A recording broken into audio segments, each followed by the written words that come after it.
C'est fin 1956, après l'arrestation des leaders algériens, que je découvre cette photo. Je crois encore à des bavures, mais je ne comprends pas que nos élites ne sanctionnent pas les officiers responsables de ces atrocités. Naïf, je n'imagine pas que les autorités couvrent les militaires afin de garder l'Empire français. Autant je réagis aux exactions, autant je ne saisis pas la gravité d'une mesure qui concerne une famille algérienne sur 4. Dès 1955, l'armée regroupe la population dans des camps, officiellement pour la protéger, en fait, pour priver l'ennemi de tout soutien. Ces regroupements, conçus par les autorités militaires, ne s'appuient sur aucun texte législatif. Plus de 2 millions de civils connaîtront ce sort. La pacification, ça consistait, pour l'armée, à raser les fermes isolées des fellahs dans le bled, pour les obliger à reconstruire de leurs propres mains leur mechta autour des postes militaires français, le tout cerclé avec des barbelés, pour faire ce que la France appelait des villages nouveaux ou villages de regroupement, et qui n'étaient rien d'autre que des camps de concentration de population civile.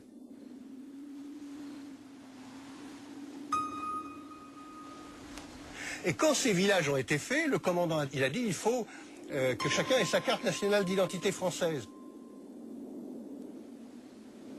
Et pour faire une carte d'identité, il faut une photo, tout naturellement. Le commandant a dit c'est Garanger qui va faire ça. Et en 10 jours, j'ai photographié 2000 personnes.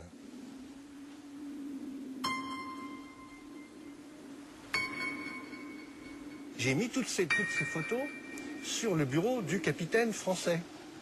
Il s'est mis à hurler. Venez voir comme elles sont laides. Venez voir ces macaques, on dirait des singes. Si la France butait du Fel, comme elle le disait couramment, à tour de bras, et avec une telle facilité, c'est que ce n'étaient pas des êtres humains, c'était des bêtes.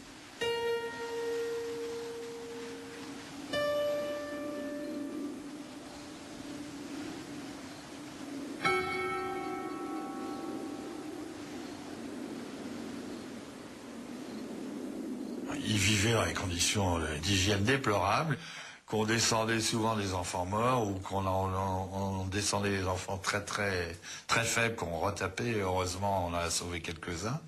Mais les gens vivaient dans des conditions atroces, il n'y avait pas d'eau pour ainsi dire, ou très peu. Ils avaient des rations, mais en misérable. Ils avaient de quoi ne pas mourir de faim, disons.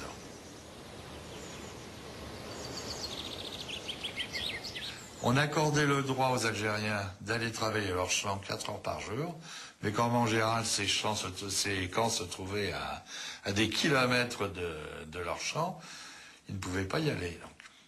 Et donc toutes les personnes prises les armes, sans armes ou avec les armes à la main, dans ces zones interdites, étaient déclarées félagas. Voilà, donc, soit éliminé tout de suite, soit suspecté, emmené dans un camp, torturé et descendu. Et ça, on l'oublie complètement. Face aux horreurs vécues, des familles algériennes alertent directement les autorités françaises. 22 mai 55. Télégramme du député Ben Maled à Monsieur le Président du Conseil et à Monsieur le Gouverneur Général. Ému et indigné par exécution sommaire de 14 personnes désarmées, âgées de 40 à 65 ans, par troupes devant leur domicile, tous fellahs, à qui rien ne peut être reproché. 25 juin 55, lettre de veuve Slimani à M. Wegner, député à Paris. Sous les yeux de nos employés, de nos voisins, mon fils a été soumis à d'affreuses tortures, coups, électricité. Le mardi 21, mon frère Kebil Ali a retiré du puits le cadavre de mon fils. Juillet 55, lettre de M. Benjeloul. Des douars et des mechtas ont été incendiés, des femmes violées, des chefs de famille froidement abattus parce qu'ils protestaient.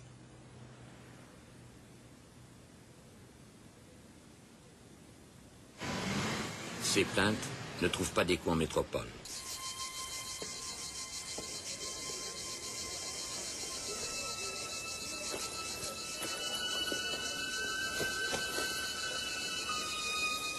Non seulement la France reste sourde à l'ONU, Mais elle réintroduit un décret à abroger à la libération de Paris par de Gaulle la responsabilité collective.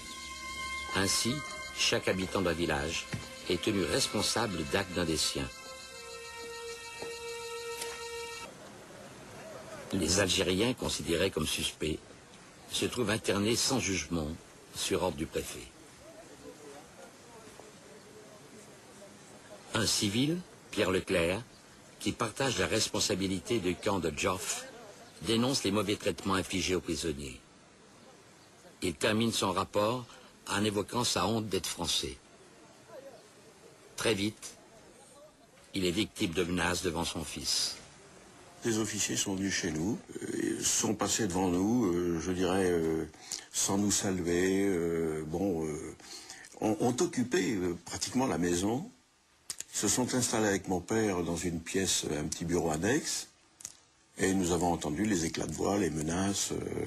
Bon, ça s'est très mal passé. Du reste, notre père a relaté sa conversation immédiatement après. Enfin, il était très secoué par cette affaire.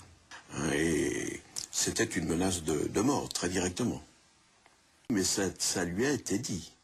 Nous avons entendu dire, si vous restez ici, de toute façon, vous disparaîtrez, et tout ça, ben, on mettra ça sur le dos d'une attaque du camp ou quelque chose de semblable.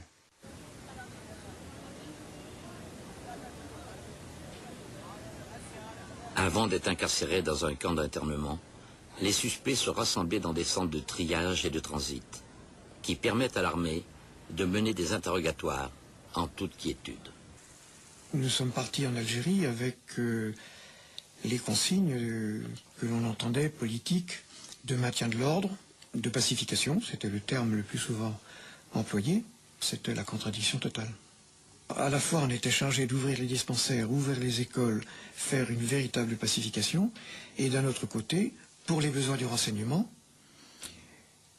ou suite à des opérations menées, à des captures de rebelles, on déclenchait donc tous les moyens pervers de torture pour l'interrogation.